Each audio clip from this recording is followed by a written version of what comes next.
imaginatively designed. I liked it. It didn't disappoint me. This is just something, you know, like I'm trying to be devil's advocate about this. Right. You know? The look, I think, in all the world looked fine.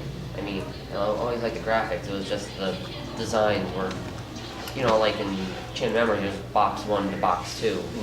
I mean, it almost kind of felt like that went into Kingdom Hearts 2 a little bit. But I do like Birth by Sleep's designs. I think you can forgive that in Birth by Sleep. I mean, in Chain of Memories, because the gameplay system, the world system is tied to the gameplay system. Right. It allows for that. But. And plus, also, I mean, it was on the Game Boy Advance, which I didn't probably have the system, you know, the room space for more technical gameplay than, you know, for other systems to come. But overall, it was a very good bridge between the two, you know, 1 and 2. The more popular Kingdom Hearts becomes, the more I still have to ask this question. As you keep saying you want the final mixes, but you have final mixes and the international version of Final Fantasy. Yeah. You have a perfect place where they could sell all this stuff. I mean, everybody knows the stories about vending machines in Japan, and I know it's a different culture. You have the corner stores that sell everything, but it's all about supply and demand. The examples I always use are Ray Chain of Memories. That was released at the end of 2008. The PlayStation 2 was well on its way.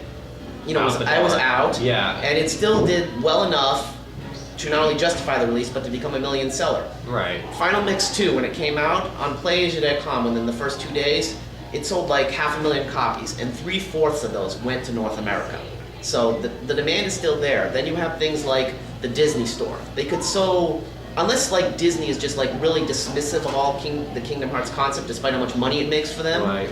I know Square doesn't want to demonize the series by giving selling rights to Disney. They might just cheapen the advertisement, and that's what I also think is that Square's scared that Disney's going to screw it up. I have no doubt that it's ultimately comes down to a business decision, but still, we as fans shouldn't have to put up with that. It's not like, oh, you're not in business, so you wouldn't understand. That's just a cop-out, you know? For all the faults that Kingdom Hearts 2 has, I knew the game would be awesome when I first saw this. It's like a far-off memory. And of course, the important question is... A memory that's like a scattered dream. I want to line the pieces up. Yours and mine. Is it a great intro, or is it the greatest intro ever? I think it's the greatest video game intro I've ever seen. It was just like... very subtle. It's subtle, and yet... Because I literally played Chain of Memories right before the game ended, and I went and bought it out, and I'm like, I can't wait for it. And they do a great job in the intro, in the Song of Sanctuary, to sum up Chain of Memories for people who haven't played it. But it's just such a subtle, especially compared to the intro of the other game, that I knew would be something special right there. Yeah, this is just Axel being awesome again. Simply amazing, Roxas. Thank you. Axel thinks my slideshow is awesome. You really do remember me this time. I'm so flattered. There's a reason I make Axel my assassin. I love him. Thank you very much, Axel. And that's what I'm saying. That's him commenting on my slideshow. And we've gone over time now. I blame the setup. Thank you for coming to my presentation. I hope you enjoyed it. And I'll be around until the closing ceremony if you want to talk some more about how I can improve this in the future. So what do you think? C, C minus? A, very A? B plus. B minus. B minus. D minus? Okay. B minus. See, now you're just being cruel. You won't get the an F, but you'll... Ladies and gentlemen, we'll be starting momentarily. In the next 5 minutes, we're waiting for some rolling. We're just waiting for a few more people to arrive. I think everybody just had a little bit too much coffee, that's all. Just a couple of questions down there. So far, scale of 1 to 10, how's your weekend? Shit. Quiet it down, please! Everyone's had a great Gobble-Con? Yeah. Thank you. Apparently. Oh my God, you're terrible. I'm not like the contrary, I'm not like part of the big infrastructure, but invested. I was the man behind the scenes. The man with the big ninja. He's a little too, generous with this, but I really appreciated everyone being here this weekend. It was great that you could join us. We never expected this to be as great as it was. Our attendance caps, we had set the goals low, and when you guys started flooding into the doors Friday, Saturday, we were not going to be walking today on Sunday. it was just completely touchy.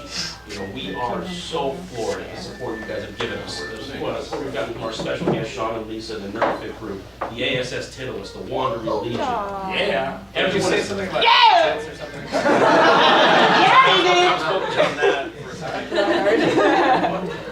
Seriously, this has been, you know, the best first year response we probably could have expected. I really thank all of you from the bottom of my heart. Give yourselves a hand.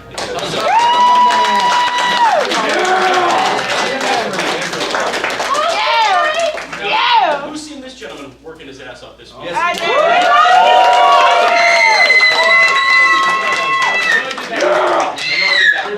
This is Ken. He's from DJ Prince. And when you see him today, I want you to address him directly as AV guy. AV guy, okay? He took care of us this weekend. And actually, Sean also found out his excellent with eviction. Oh, yes.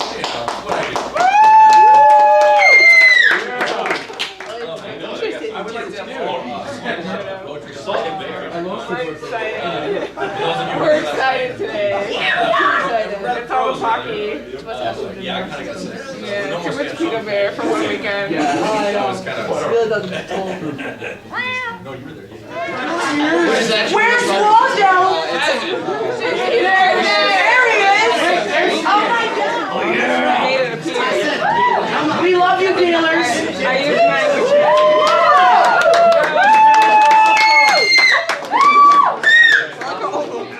I'm going to clip those vocal cords in a minute. I want to enter my ear. Eo cords! Get it straight!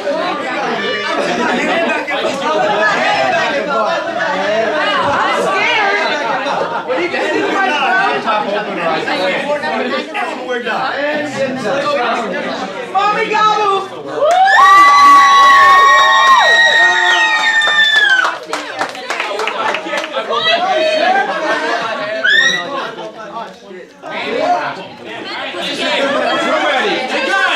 Hey!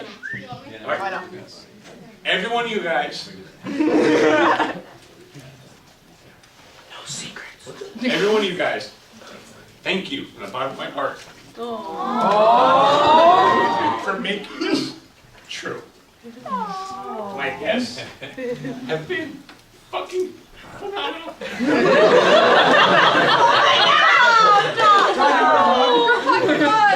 My artists, my Group viewers, hug. my magazine people, my staff pulled out shit I never imagined from anybody. And it is, without a doubt, probably the best convention I ever had. Except for one problem. And I think the problem knows where she is.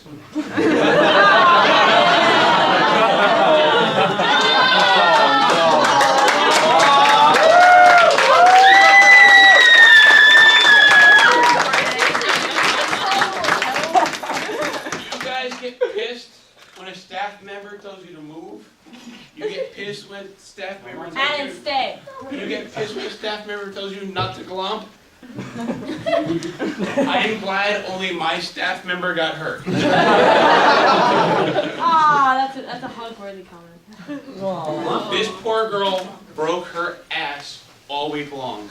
And all she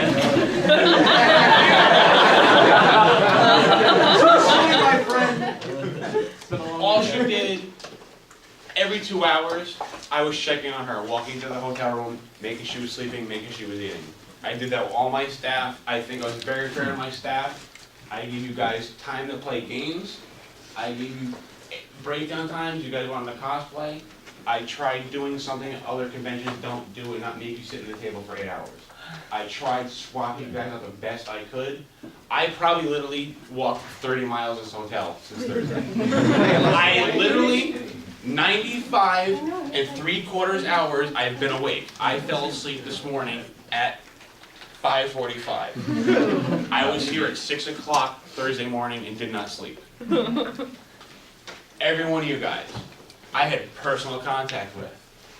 I did not think this convention was going to grow the way it did.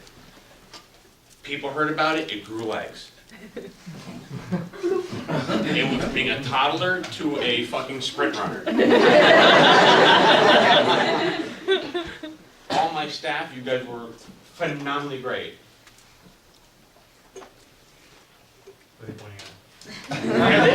I can't physically come up with everybody's names, but I will use Cybergen. I met her at the Staples. All jokes aside, making our convention badges, she was making her comic book. Oh, sweet. And they were having problems with the computer, and I was looking at her comic book on the computer. 3 days later, I go back to my badges, she was picking her books, and said, here's my business card. Yeah, that's how you know. Everybody here, especially the artists and dealers, I gave you guys a deal for a reason. And everybody asked the price of a table. I didn't charge you for a table. All I asked was to support me and buy a badge. We turned down people from Virginia and everywhere else who wanted to do shit. And it was a real big pain on the ass. Sorry. We have about 15 people that are in reserve for next year. Once I sit down and relax, and I've said this to several of my staff, I've been looking at a new hotel for 6 months. And the honest to God truth, I walked into this hotel, it was like the old lady when she died in Titanic. She went back to the Titanic and everybody started walking around. All I saw was cosplayers in this hotel room. It is like 5 times the size of this. And I'd love to have everybody there if we can pull it off. A lot of people broke their asses. We will go with the Steampunk guys. They came here and cooked for you guys. There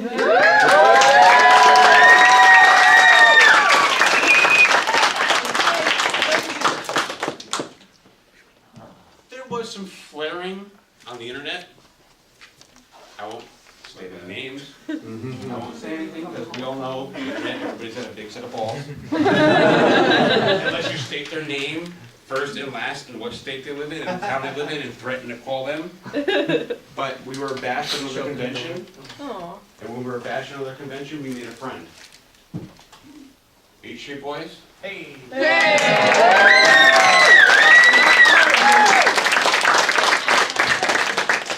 They can keep sipping on the haterade all they want, and they don't know what they're talking about. Hey, let me tell you something. For a guy I knew him for about an hour or two, and I stood up for that guy faster you could bat an eye. There's one thing you don't do, and I'll tell this to everybody here. You do not fuck with a cosplayer, especially when you're high end and you know everybody. Because the minute you open your mouth, you bury yourself. In a non-direct thank you, Piano Squall gave us Lisa.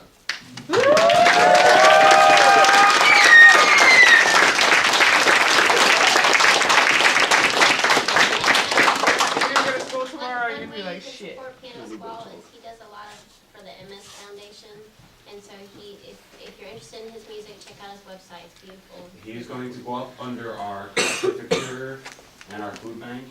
I'm actually talking with him, and I think I told you he's in the studio. So we already had this conversation behind closed doors, and we'll continue this conversation between you. I like where this is going. Lisa and I probably have 20 hours of phone conversation.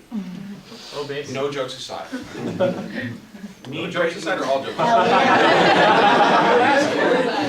Something aside. I'm still working on last night. Cheers. Lisa knew my passion. I explained everything to her, what I wanted to do. She reached out to Sean, and Sean said, fucking A, it's over $9,000. Wasn't my exact words. I was more like fucking B. He was in Texas on Monday, flew back, bro, he literally broke his ass to get here. Jumped through. And you guys may have seen him in the lobby and were like, who is this guy? He was walking around with no socks, no shoes, trying to get his dirty laundry clean because he broke his ass to get here. And he gave, my cigarette. And he gave you guys a great time. I hope so.